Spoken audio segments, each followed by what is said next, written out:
Welcome to the Stephen Mansfield audio podcast.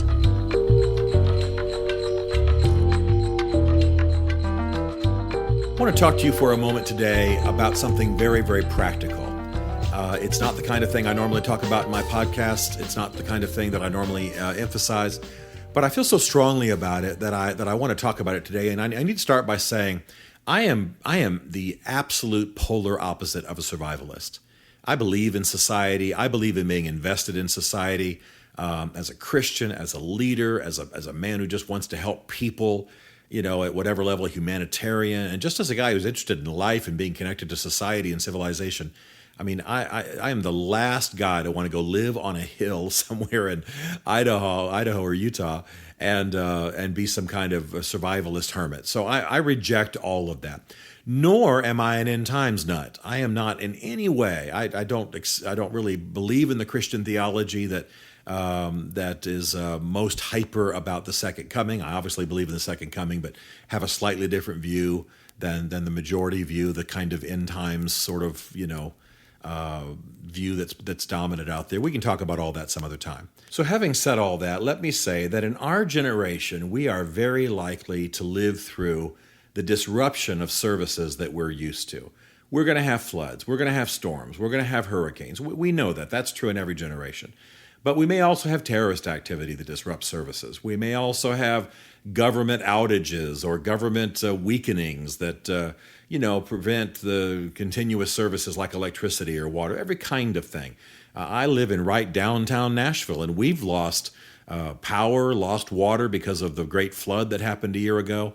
I mean, all kinds of things. And so I believe that in every generation, not just a generation that's concerned about the second coming or terrorism, but in every generation, it's wise for people to have some margin, to have some storage, to have some abundance in their homes that's beyond what they need.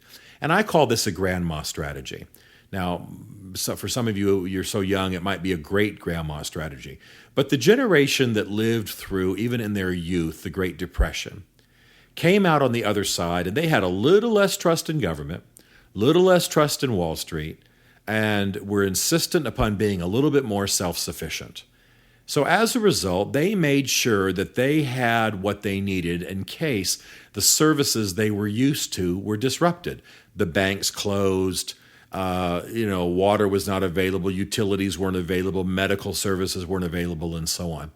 And I'm often deeply concerned by how close to the edge people are living in our generation. They live from paycheck to paycheck, and if there was a disruption of services, they would be without anything. But that generation that lived through the Great Depression, they made sure that they had a little money laid aside. They made sure that they had a pantry, and they canned vegetables and fruits and what have you, and they froze meats, and they had some weeks of margin always in storage. They made sure that they had tools. They made sure that they had skills so they could, how our grandmothers or our great-grandmothers could go into the kitchen, and as far as we were concerned, there was nothing there, and they'd whip up an amazing meal because they had skills. They made sure that they had some water source or had some water stored somehow. Many of you remember going on your grandfather's property or your great-grandfather's property, and there was just some kind of storage facility or pantry. They made sure that they lived in community. Yes, they had weapons, but they weren't primarily thinking about shooting their neighbors, for heaven's sakes. But they did think about being able to hunt or provide food should the grocery store not be open or should meat be scarce. They just simply had margin. And I'm a big believer in a grandma strategy. Like I've already said, I'm the furthest thing from a survivalist. What I am not doing today is saying, since the government's going to fail us, let's all cram tuna cans into our mattress. I don't believe in fear. I don't believe in panicking people. I'm not freaked out about the second coming. I'm not freaked out about terrorism or government not being able to provide services. But if water were disrupted, how long would you be able to survive without having to get into a big old long line in some grocery store parking lot with a federal truck sitting in the parking lot distributing water? I mean, why should we put ourselves in that position? How long could you survive if food supply was totally disrupted because of a storm, because of a flood, because of power outage, because who knows what. How much ready cash do you have laid aside? Should your bank suddenly close, or should it burn down, or should there be some electronic glitch that causes you not to have access to your money? You understand what I'm saying. How long can you feed your family based on what you have? And do we have the basic skills? Can we fix our own car? Can we, you know what I'm saying? Do we even have candles in our house if power goes out? Bev and I lost power not too long ago just because of normal benevolent things, and we picked up a couple of cranking radios, a little device that you crank and that powers a radio, and it also gives you a flashlight, and it lets you charge your cell phones. It was just something that we picked up. They were $20 each, big deal. You know, what we're not doing is buying camo and Uzis. But what we are doing is just making sure we've got some margin. I mean, we live in a downtown area, for heaven's sakes. I think most of you who follow me know that our Nashville home is right downtown. We're city people. And yet, who knows? When the flood happened last year, I mean, it was a serious disruption. Traffic couldn't move. Power was shut down. Water was disrupted. I mean, it was cleaned up fairly quickly. But we could have gone several weeks. Well, why shouldn't there be some shrink-wrapped bottles of water in a garage or a storage closet, or under the bed? I mean, none of this is big stuff.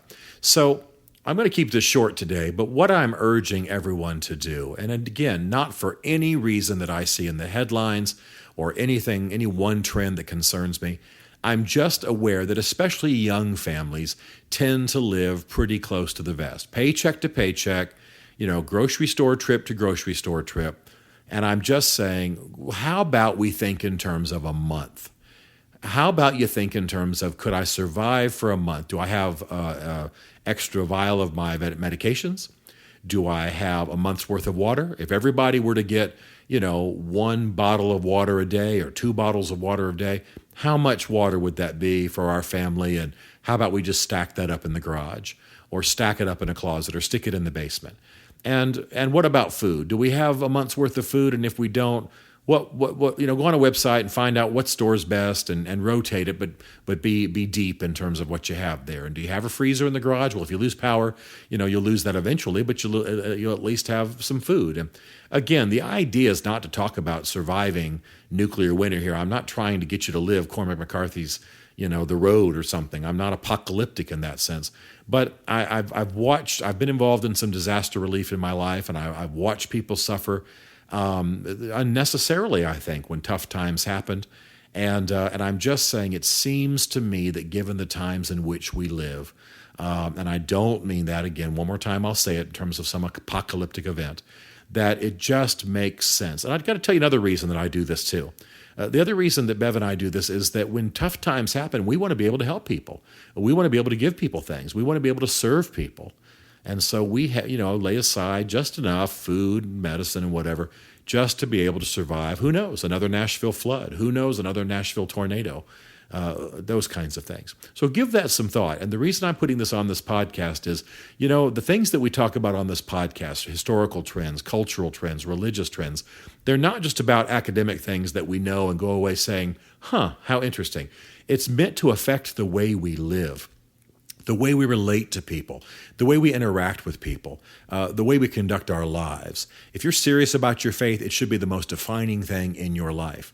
Well, I'm serious about my faith. So I not only want to take care of my family, I want to be ready to help others in tough times. And I think the grandma strategy that we learned from our Depression-era grandparents and great-grandparents helps us be a more confident people, a people better ready to help our neighbors, and a people who are a bit more forward-thinking than we've tended to be in our generation.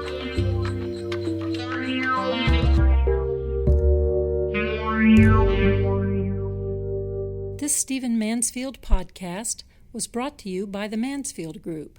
Find us at mansfieldgroup.com.